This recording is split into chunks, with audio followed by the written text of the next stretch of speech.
Hello, everybody. Welcome back. We are going into the second edition of the Litterbox report with today's news. Okay, let me grab the source.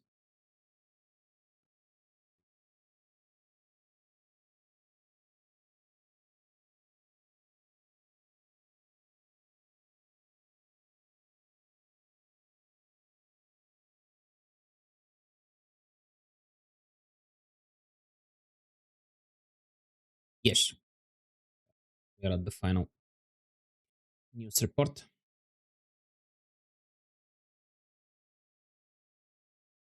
So, let me switch. Today we have some interesting news. Going all the way from the Marvel to the Warhammer universe. Let me just bring out my notes. The first news that we have is coming from the Marvel Animation Studios.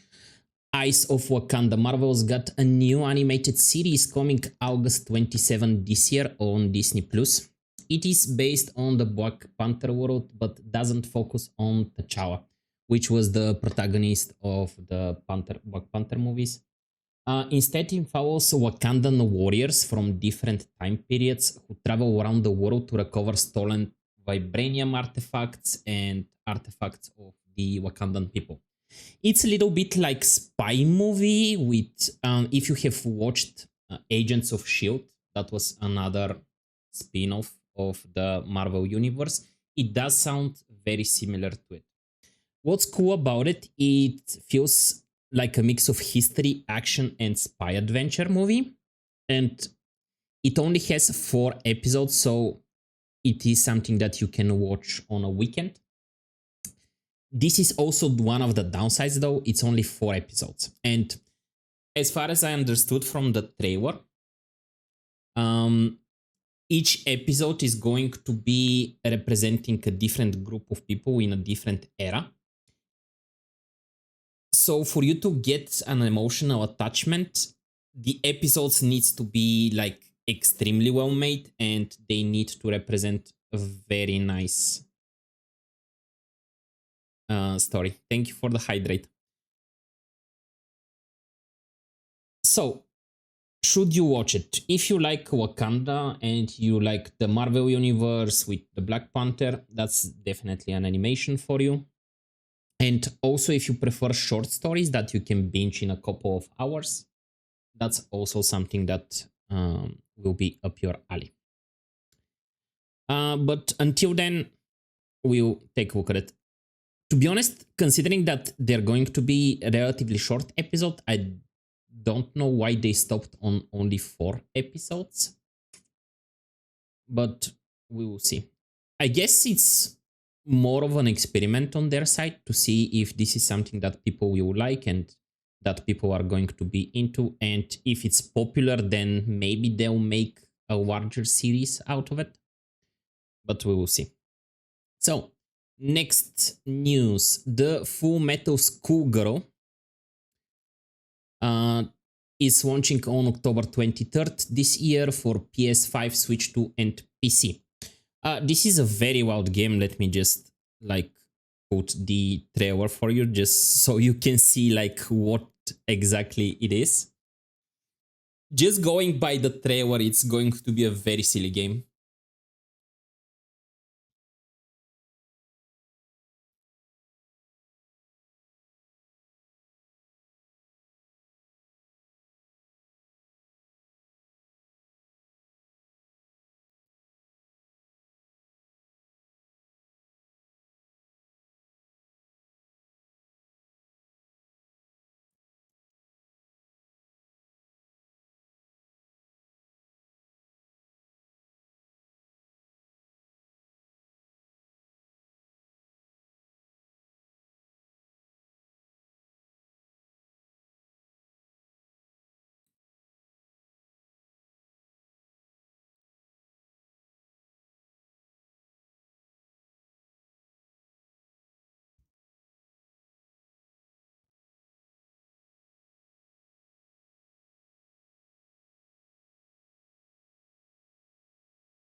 So yeah, as I said, the game will be launching on October 23rd this year. It's going to be a wild game where you play as a cyborg schoolgirl, either Akemi or Ryoko. You fight your way up to 100 floors of a tower owned by a shady mega corporation, and you live stream your attack on the tower throughout the whole time. So the girls are as cyborgs and streamers at the same time. And basically, your live viewers in the game donate to you, and this is how you get different upgrades. What to expect from the game? The levels will be randomly generated, so there will be procedurally generated levels. So each run will feel new and won't be the same every time. Viewers in the game can give you money for being awesome, and you use that to upgrade your gear. There's going to be a tons of weapons and combat styles to choose from, and the game doesn't take itself seriously, so we're expecting a lot of silly humor. To be honest, the atmosphere and the graphics reminds me a lot of the visual novel style and the JRPGs that we have learned to expect from this kind of games. It's going to be very fast and chaotic, and the anime style looks really nice. I see a lot of potential for integration with live streaming services like Twitch and YouTube. So instead of like the viewers in-game that are donating to you for upgrades, there could be an integration with Twitch, for example, where your real-life viewers are donating for you to be able to do the upgrades on your character. So that could be a nice little mix with Twitch. Hopefully, they develop it in the future. And next we have more of a grim news. Outriders 2 is now cancelled. For those of you that don't know, Outriders was a game similar to Destiny and the rest kind of games. It's a water shooter, but instead of like just shooting, there were like powers and superpowers that your characters could have. So Outriders 2 was in the works under the codename Project Gemini, but it's got cancelled. The developers, People Can Fly, had major issues working with their publisher Square Enix, including money and communication problems. Even though the game was close to done, it got shut down. The team didn't even see it coming, so Square Enix is focusing more on safer and more successful games, according to them. People Can Fly had also laid off a lot of stuff and have been moved to working on other bigger projects. This is very disappointing because the first Outrider was fairly fun. It did have its own issues, but it also had a lot of potential to become a bigger franchise. Unfortunately, we won't see that come to fruition. Next, the Alan Wake devs are working on FBC Firebreak. It's a game that got released on June 17th this month. It's a co-op shooter from the same studio that did Control. This is a game that you may have seen. It's a fairly narrative-driven game. So this shooter is made in the Control universe, but it had a very rough start. So it released on 17th, so it's been 2 weeks now since the release. The game is having hard time even reaching like triple-digit concurrent players. But the studio said that they're not gonna give up. They are fully understanding that the launch of the game was fairly rough, but they are still continuing to work on it and release updates.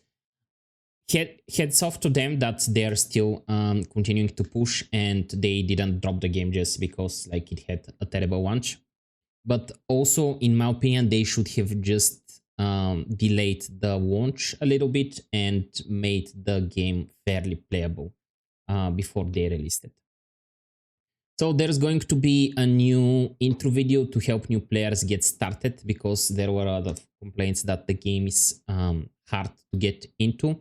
And they're also going to introduce better UI to track resources and plan gear upgrades. Is the game doomed? Because like 2 weeks after its launch, it's not even able to reach like 1,000 concurrent players. Hopefully not. Remedy are a fairly good studio that have made some amazing games, so I hope they'll be able to push the game further. Also considering that it's the game itself is in the Control universe, which is an amazing. If you're fans of SCP, you definitely need to check Control. Next on the news docket, Red Dead Redemption, after it has been abandoned by Rockstar. This is about Red Dead Online, the online multiplayer version of Red Dead. After it's been abandoned by Rockstar, for I think the last update that they did for the game was in 2022. They just recently dropped a surprise update called Strange Tales of the West Volume 1. It adds zombies, robots, and creepy creatures to the game like Undead Nightmare, but online. So it includes 4 spooky new missions, fighting zombies, robots, swamp monsters, and surviving in the wild. Triple rewards of gold experience and etc. And it's going to be until August 4th. Anyone can play the missions regarding if you're doing it solo or in a party.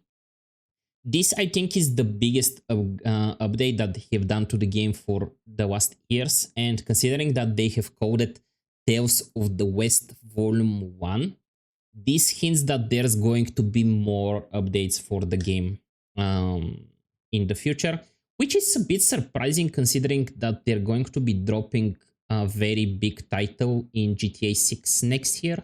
So I was thinking that maybe they were focusing more on that, but I guess they're working on their other titles as well.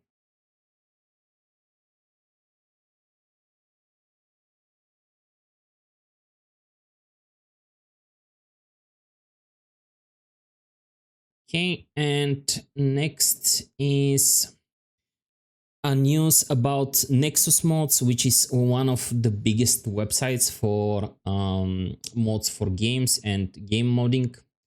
So Nexus Mods, the go-to hub for game mods, is rolling out age verification for users in the UK and the European Union.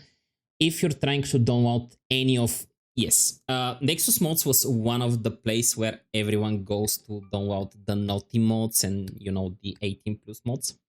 Now, if you want to download those mods, you have to verify your age, and you soon need to prove that you're an adult and to download this content. Nexus Mod says that they're not going to be doing this by choice. It is a legal requirement that has been brought by the... Let's see how it was.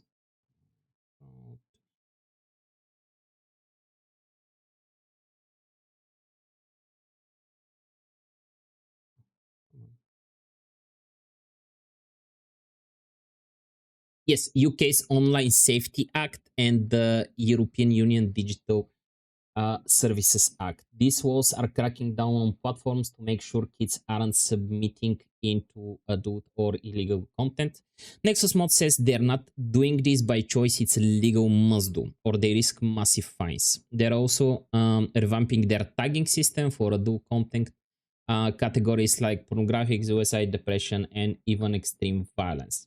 Mods with these tags will be locked behind age checks and only visible to verified adults. So the question here is if the age verification, is it going to be just a checkbox that like anybody can just click, even if you're a kid, you can say, yeah, I'm 18 and just go in? Or is it going to be actually requiring like legal documents for you to like prove that you're 18 plus? But then you run into another issue. What is the website going to be doing about data protection and privacy of its users? Because if you're going to be verifying that the user is above 18 years, then you need to store his personal information with their legal documents, and that poses a lot of threats to like data security and privacy. We will see. Yeah, these kind of walls have been cracking down over the last couple of years, so a lot of platforms are forced to do those things. We are still in the transitional period, and we will have to see like how this is going to pan out for this kind of checks and platforms. And the last news that we have for the evening is coming from the Warhammer 40k universe. There is a new anthology book that dropped from the Warhammer 40k with the Horus Heresy anthology, Era of Ruin, and it got fans spiraling into warp with excitement. So the scope is Era of Ruin is a collection of short stories that wraps up the Siege of Terra. The Siege of Terra is basically the big rebellion and the big civil war in the Space Marines chapters when Horus rebelled against the Emperor. The galaxy-shattering civil war that ends with Horus biting the dust and the Emperor getting the throne walked for eternity. In this book, though, besides the victory lap, it's a deep dive on the aftermath and the true nature of the Emperor himself. The real kicker is the final story, The Carrion Ward of the Imperium by Aaron Dembski-Bowden. I really hope I'm not butchering his name.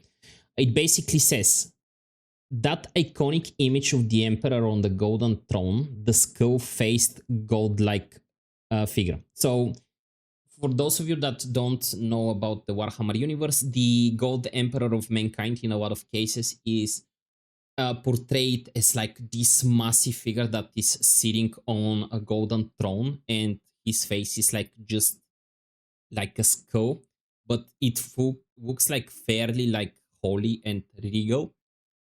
It turns out that instead of that, basically it's saying that this is just a propaganda, and instead of that we get a haunting description of the decaying husk hook up to tubes and machines barely clinging to existence. It's very grimdark, which is very Warhammer like.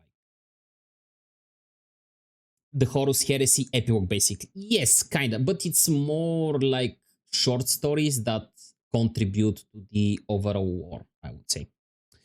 And even cooler, the story may be referencing a classic 1987 Rogue Trader artwork, suggesting that the real Emperor looks more like that early grotesque depiction than the majestic God King we have been shown for decades.